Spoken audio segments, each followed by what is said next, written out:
देखिए, ये 32 ट्राइब्स हैं जो हमारे डी नोटिफाइड का जिन्हें कैटेगरी मिला हुआ है, लेकिन इनका जो हम देखेंगे बहुत बड़ा संघर्ष रहा है, साहसपूर्वक संघर्ष रहा है इंडिपेंडेंस के टाइम पे, और उसी को देखते हुए अंग्रेजों ने इन्हें क्रिमिनल ट्राइब का तमगा थमाया था, जो कि इनके साथ एक हिस्टोरिकल इनजस्टिस है, जिसका इन्हें सामाजिक बहिष्कार और अन्य तरीके से व्यवस्थाओं से दूर रखकर इन्हें उसका बोझ झेलना पड़ा।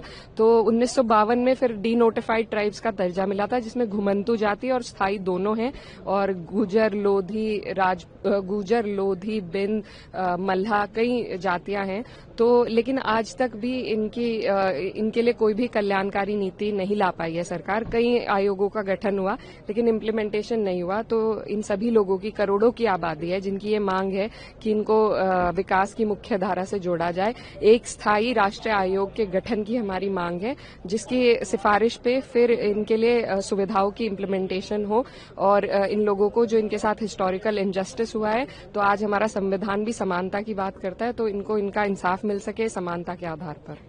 एफसीआरए की बात हो रही थी कि आएगा, उसके बाद बहुत क्लैरिफिकेशन किया गया पार्लियामेंट्री अफेयर्स मिनिस्टर की तरफ से कि ऐसा फिलहाल कुछ नहीं आ रहा है, और जिस तरीके से मिसलीड किया जा रहा है, मिसगाइड किया जा रहा है अपोजिशन की तरफ से, और आप लोग भी लगातार ये कह रहे थे कि माइनॉरिटीज के साथ अन्याय है अगर ये आता है, क्या कहेंगे इस पूरे विषय पे? देखिए, एफसीआरए सिर्फ किसी एक कम्युनिटी या किसी भी रिलीजियस माइनॉरिटी से संबंधित नहीं है, जैसा कि इसको बताया जा रहा है। ये तो सिविल सोसाइटी जो हमारी है, या जो एनजीओज हैं, जो वो काम करते हैं, जो वो पॉलिसी गैप्स को फिल करने का काम करते हैं, जो सरकार नहीं कर पाती, या सरकार की जो नीति है उसकी स्टडी पे कई लोग काम करते हैं।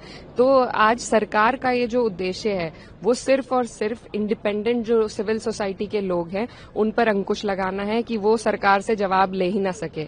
आज एफसीआरए अब तक भी उस पर कई नीतियां बनती आई हैं, लेकिन जिस प्रकार से एक ड्रैकोनियन तरीके से ये बिल्कुल ही उसको समाप्त करने के लिए लेकर आए, तो वो उचित नहीं है। क्योंकि जब तक हमारे पास इंडिपेंडेंट माइंड्स नहीं होंगे, आज सरकार भाजपा की है, कल को कोई और भी होगी, भाजपा भी कभी ना कभी विपक्ष में होगी, तो जो लोग, जो संस्थाएं वो इंडिपेंडेंटली काम कर रहे हैं बिना किसी बायस के, तभी तो हम सरकार से सवाल उठा पाते हैं, तभी तो उसी डेटा को यूज करके आज हम लोग भी सरकार से सवाल उठा पाते हैं।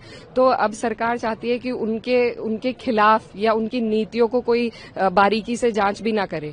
तो ये लोकतंत्र का एक दूसरे माध्यम से लोकतंत्र का गला घोटने जैसा है, और इसमें रिलीजन की बात अड़ाकर तो ये सिर्फ अपने एजेंडे को आगे कर रहे हैं।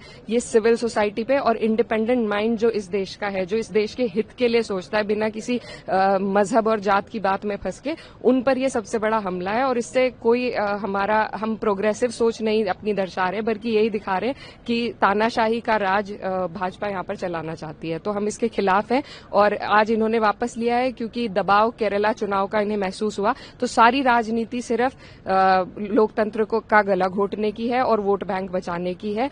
लेकिन इनको ये सोचना चाहिए कि टाइम बदलता है, कभी ये भी विपक्ष में बैठेंगे, तब यही लोग, यही इंडिपेंडेंट माइंड, यही सिविल सोसाइटी सरकार से सवाल हमेशा करती आई है, करती रहेगी। तो तब इन्हें भी उसका उपयोग होता है। लेकिन इनको लगता है, घमंड इतना चढ़ गया है कि ये कभी सत्ता से बाहर नहीं होंगे, लेकिन जनता जवाब देगी।